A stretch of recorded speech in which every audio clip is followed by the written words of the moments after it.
Calling all competitive 2K players, man. This dude, Young Dirk, is starting the National Park League, the NPL, okay? This is an official league that's going to be run in the park, okay? All the links to sign up for this league will be in the description, okay?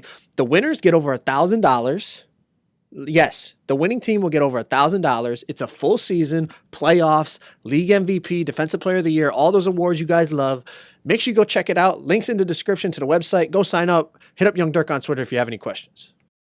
What's going on, YouTube? You guys have been demanding some more Team Pro-Am videos. Now, of course, I had a series going on my other player, but we got banned, so I had to restart the team. We have a new team, a new set 5, and we're going to be grinding. We might even play in the MPBA, the upcoming season. I think it starts in like a month or two, I forget. But we're going to be playing in competitive Pro-Am games that you guys seem to like so much. You see right here, we're playing a decent little team, 42-6. This is probably the best game we had in our first, you see we're 20-0, so in our first 21 games. But you see, their lineup and our lineup are pretty different. You see they have a pure sharp at the 2, a sharpshooting playmaker, they have a pure stretch at the 5, and then they have a rim protector at the 4. So they have a lot more shooters than we do. We have a sharpshooting playmaker, a pure sharp, and then it's a pure slasher, a pure lock, and a sharpshooting rebounder. So they have 2 pure shooters, we only have 1. So different types of styles. Our lineup is a little more athletic. Their lineup expands the floor a little bit more. And I want to show you just kind of how we use, I don't want to call them like real life plays. I mean, obviously they're video game plays, but like we switch plays up to keep our opponents off balance. Now, this is like I said, one of our first 21 games. So we're not anywhere near where we should be in terms of chemistry and whatnot. But this is a good game. It's back and forth. They're a decent team. We're a decent team. So I figured I'd bring it to you. So right off the rip, you see a couple defensive breakdowns, and it's 3-2 our lead. So one thing that our team does with our, like I said, more athletic lineup than a lot of teams run is we press. And, you know, we really try to get after people, and you see we get an 8-second violation there. See, my guy helps into the paint. Wade's able to dot me in the corner. I knock it down. We have pure slasher and a pure lock, but we both shoot pretty consistent from 3, which is very, very important. In this game, any build can shoot, man, especially catching off dimer.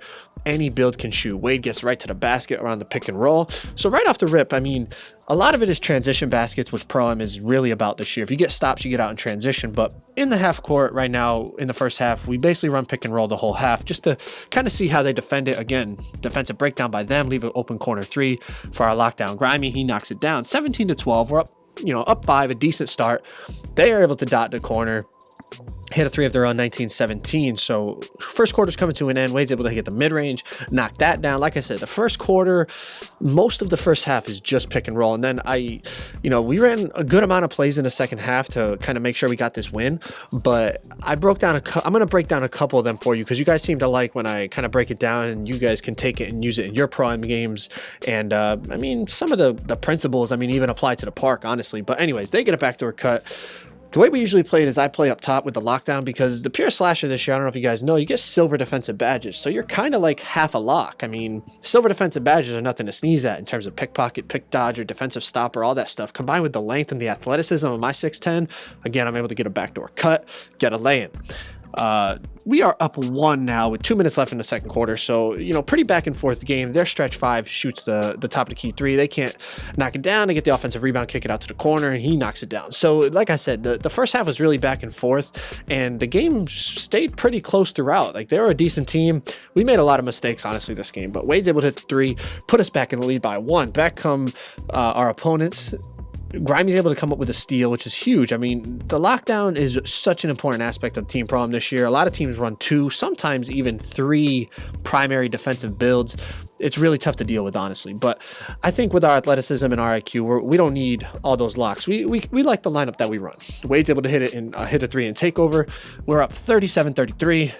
My man gets to the basket with the red mohawk. He lays that one in, 39-35. Like I said, back and forth here in the first half. I'm able to play good rotational defense right there. We get a stop right before half, which is important. We go in with a 4-point lead. So like I said, quick summary of the first half. Now we're going to break some stuff down here in the second half. Pretty, like I said, back and forth game. I mean, both teams shooting a decent percentage, not too many turnovers. Well, they have 5 because we really clamped up in the backcourt. But here we go. Second half. few emphasis points. We're going to actually run some plays. We weren't just going to pick and roll. You know, against bad teams, you could just pick and roll. But we wanted to like up the pressure defensively too. You see here, we start off the second half with a 8-second violation. That's 2 8-second violations in one game. You don't see that very often. But right off the rip, you see here an off-ball screen, which is going to draw the center's attention because he needs to help on that off-ball screen. As their attention focuses on that, I hit a backdoor cut from the strong side, and I'm able to get an easy dunk. So that's one play that we run. And we have a bunch of them, but that's just one. And I wanted to break a few down for you here in the second half. Again, now I'm coming up to set a pick and roll, but I'm not even going to set the screen. I'm just going to slip. But you see the center again, his instinct is to hedge it and help, which leaves our sharpshooting rebounder open at the top of the key. We dot that, wide open three, knock it down. You really have to read it as the point guard. You have to read where the help is coming from. So that's just 2 examples. Like I said, we started to actually like kind of go into the bag of tricks because we're like, yo, this is a close game. We got to make sure we win it. Usually, you know, the first 20, 25 games, you're going to play bad teams. You can basically run pick and roll and just win every game. Wade's able to come off. We run a wrap there.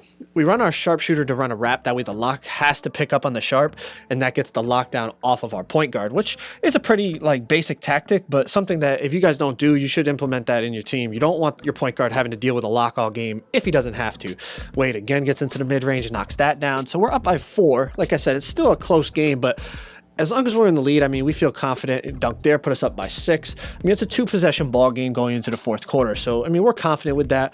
Now, when I get takeover here on my pure slasher, we run 5 out, and I ISO at the top because when you get that takeover, you get blow-by animations like crazy. So I get by my guy, dot the corner, Grimy shoots the 3, knocks that down, puts us up by 9, which is a pretty significant lead. Back they come. They're running double screen action here. Could have been a steal, could have been a block, but he's able to get a lay in there. So they're sticking around. Like, they're not going away by any stretch. It's a 7-point game, backdoor cut. He's able to get the dunk, cuts it to a 5-point game. So it's back and forth. Like I said, this is a good game. That's why I'm bringing it to you. We run a wrap there to get the lockdown off of Wade. Back to the pick and roll with Boom. Wade gets right to the basket and dunks it. Now, if the lock was on Wade, it would have been much harder for him to get in the paint there. You know what I mean? So again, they go back to their pick and roll. They're able to get a dunk. Probably could have got a steal there, but they didn't give it to us. Wade to the hesitation. He's going to dot the corner. Grimes going to go to the right hand, throw it down. Puts us up by 7 again. So we're basically keeping that 2-possession lead. It's kind of a difficult thing. You see the bailout here, the alley-oops. The alley-oops are really overpowered this game, especially somebody like me who has Hall of Fame Lob City finisher. When in doubt, end of the shot clock, we just lob it up. Able to get a bailout there. We honestly really didn't deserve that. Now check this play out. As Grimy goes back door here, the instinct of the weak side guy is to help because he's beat. You know, it's a wide open dunk, and Wade reads that. He's able to dot all the way to the far corner to me, and I'm able to knock down the 3 ball. So that's something your point guard has to read.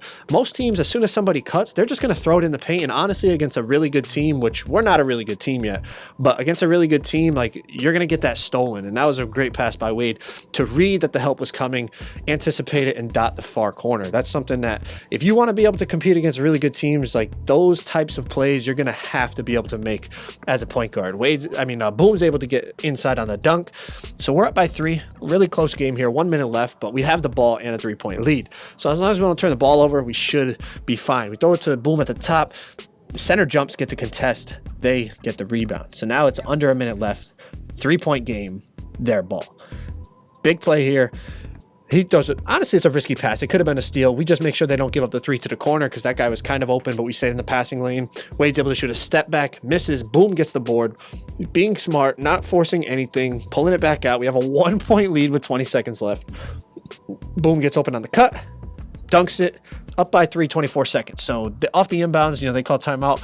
Off the inbounds, it's just obvious they're trying to force a 3. Grimey's able to play the passing lane, get the steal.